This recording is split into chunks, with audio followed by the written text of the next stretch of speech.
Le JT Foot Mercato avec Parions Sport en ligne. Avec le code FM15, profitez d'un bonus de bienvenue de 85€ plus 15€ sans dépôt sur Parions Sport en ligne. Bonjour à toutes et à tous et bienvenue dans ce nouveau JT Foot Mercato. On a des nouvelles de Leonardo Balerdi et elles ne sont pas aussi bonnes que ça. Touché à une cuisse, le capitaine de l'Olympique de Marseille a de grandes chances de manquer la rencontre face à l'OGC Nice ce samedi au stade Vélodrome pour la 4e journée de Ligue 1. D'après la Provence, le club phocéen ne veut prendre aucun risque et souhaite le voir revenir à 100% contre Lyon le week-end prochain. En l'absence du défenseur de 25 ans, Roberto De Zerbi va en toute logique titulariser Lilian Brassier et Derek Cornelius en défense centrale. Les deux hommes avaient déjà été associés à Toulouse juste avant la trêve internationale et ça les avait menés à la victoire.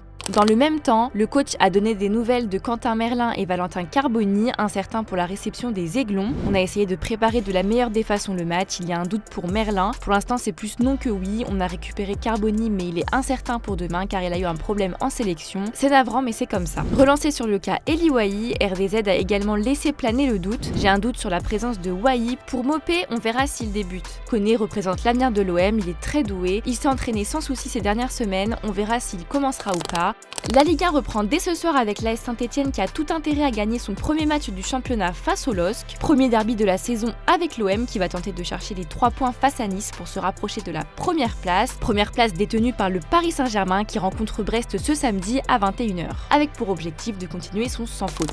Le club a d'ailleurs dévoilé son point médical à la veille de la rencontre. 5 joueurs y figurent, Presnel Kimpembe, Lucas Hernandez, Gonzalo Ramos, tous 3 absents de longue date, ainsi que Warren Zaïre-Emery et Vitinha, blessés respectivement au mollet et à la cheville durant la trêve internationale. Les deux milieux de terrain seront forfaits pour le match de ce samedi.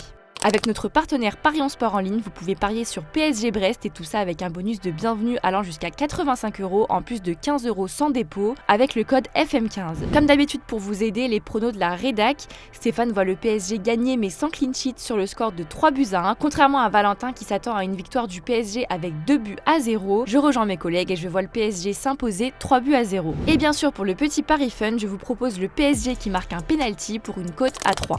Sinon, au PSG, le vote du nouveau capitaine a eu lieu. Les Parisiens ont choisi Marquinhos qui conserve son brassard une saison supplémentaire. Achraf Hakimi, Gianluigi Donnarumma et Presnel Kimpembe, eux, ont été désignés vice-capitaines. Un autre joueur a aussi toute son importance depuis le début de saison, Bradley Barcola. Après des débuts difficiles, il brille enfin avec son club et Luis Enrique a tenu à recadrer les médias qu'il avait auparavant attaqués. Se protege si no hubiera periodistas, sería la repera. Porque ahora todos hablan de Bradley Barcola, pero ¿os acordáis después de Newcastle? El partido aquí en casa, ¿os acordáis? Que no podía jugar, que no tenía experiencia, que era un jugador que no está preparado para la Liga de Campeones. Pero ¿sabéis cuál es la suerte? La suerte es que Barcola es una persona equilibrada, sensata, humilde, con muy buenos valores familiares y se ve. Y él ha gestionado esos momentos delicados contra el Newcastle de la mejor manera, es decir, con tranquilidad. Le PSG sait qu'il peut compter sur ses joueurs et tant mieux parce que le club est menacé d'interdiction de recrutement. La raison, son bras de fer avec Mbappé. Si le club ne paye pas les 55 millions d'euros dus au Madrilène, il lui sera interdit de recruter dans le cas où Mbappé saisit à nouveau la commission juridique de la LFP. C'est le règlement de la Ligue, l'affaire prend une très mauvaise tournure pour Paris. À l'étranger, Memphis Depay s'est expliqué sur son choix de rejoindre les Corinthians.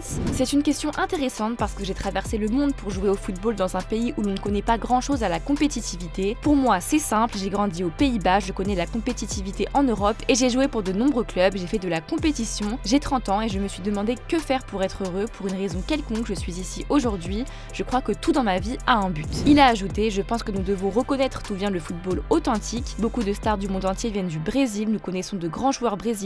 Les enfants d'Europe suivent des joueurs d'ici même pour leur façon d'embrasser la vie car il n'y a pas que le football. Ma raison d'être ici est plus grande que le football. Au-delà du ballon rond et des terrains, il a évoqué la culture brésilienne, lui qui se voit comme un citoyen du monde. Il a ensuite évoqué ses ambitions et ce qu'il compte apporter. Je veux jouer de mieux en mieux. Au cours de ma carrière, j'ai joué en tant que 10 et en tant qu'attaquant. Je suis un 9,5. Je peux jouer à gauche, je peux jouer derrière l'attaquant. Je suis un joueur créatif, j'aime jouer entre les lignes. Voyons comment cela s'intègre. Il aura l'occasion de les aider, lui qui n'a finalement signé que jusqu'en juillet 2026, soit 6 mois de moins que ce qu'a annoncé l'écurie brésilienne.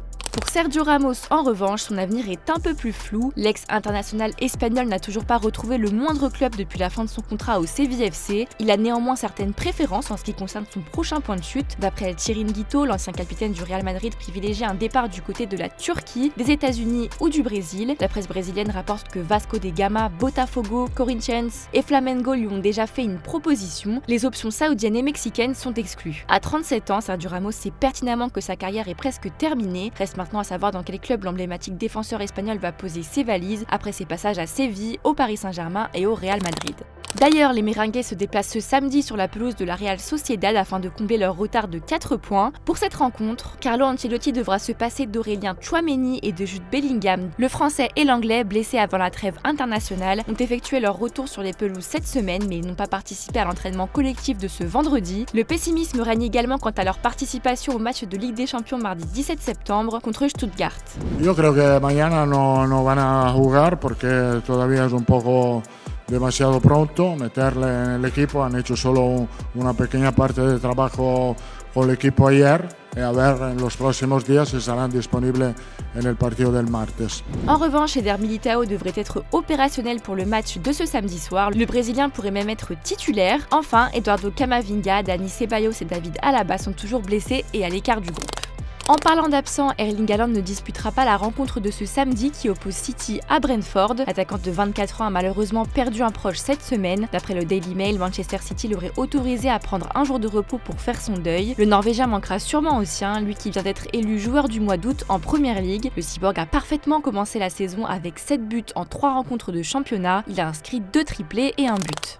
On file en Angleterre du côté de Newcastle qui souhaite encore se renforcer au milieu de terrain malgré un secteur déjà très fourni. Le club anglais a déjà ciblé des joueurs pour cet hiver. D'après The Sun, les Magpies ont jeté leur dévolu sur un joueur de Ligue 1, plus précisément de Lille. Il s'agit d'Angel Gomez. En fin de contrat l'été prochain, le milieu de 24 ans pourrait retourner en Angleterre dès janvier. Le tabloïd britannique rapporte aussi que Liverpool, Tottenham et le Borussia Dortmund suivent également son cas. Arrivé libre à l'été 2020, Gomez s'est imposé comme un titulaire indiscutable dans le nord de la France. Il a disputé 118 rencontres avec le LOSC, a inscrit 18 buts et délivré 19 passes décisives. Il a aussi remporté le Trophée des Champions en 2022.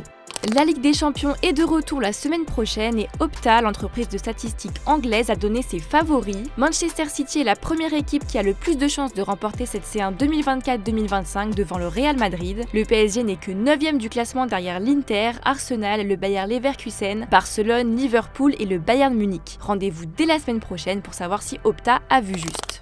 Encore quelques officiels du jour, comme attendu ces dernières semaines, Nicolas Jackson a prolongé son contrat chez les Blues. À l'instar de Cole Palmer, l'international sénégalais a signé un contrat très longue durée, le liant désormais au club londonien jusqu'en 2033. Auteur d'une première saison encourageante, Jackson est reparti sur des standards élevés cette saison. En 3 journées, l'attaquant de 23 ans cumule déjà 2 buts et une passe décisive. Titulaire une bonne partie de la saison l'an dernier, Andriy Lunin espérait avoir ses chances cette saison malgré le retour de Thibaut Courtois. Après des semaines d'incertitude, Lunin a finalement décidé de rester. Les pensionnaires du stade Santiago Bernabéu ont annoncé la bonne nouvelle ce vendredi. Le Real Madrid et Andriy Lunin ont convenu de prolonger le contrat de notre joueur qui reste lié au club jusqu'au 30 juin 2030, peut-on lire sur le communiqué de presse. Des nouvelles aussi de Claude Makelele qui est bien arrivé en Grèce. Pour rappel, le finaliste du mondial 2006 se lance un nouveau challenge et devient l'entraîneur de l'Asteras Tripolis en Super League. Le club actuellement 5e du championnat a séduit Makelele, notamment grâce à un projet sportif plutôt ambitieux sur le plan national. L'ancien international français n'a plus entraîné depuis 2019, mais souhaitait retrouver un banc de touche, c'est chose faite. On termine avec l'image du jour. L'Olympique de Marseille a dévoilé un maillot spécial à l'occasion de son 125e anniversaire, un maillot à col blanc de la marque Puma avec le tout premier logo du club, arboré de 1899 à 1935. La devise du club phocéen droite au but est présente au centre de l'emblème. Les joueurs de Roberto De Zerbi porteront cette tunique spéciale ce samedi face à l'OGC Nice à l'Orange Vélodrome. Je vous laisse là-dessus, bonne soirée et à demain pour de nouvelles infos, ciao.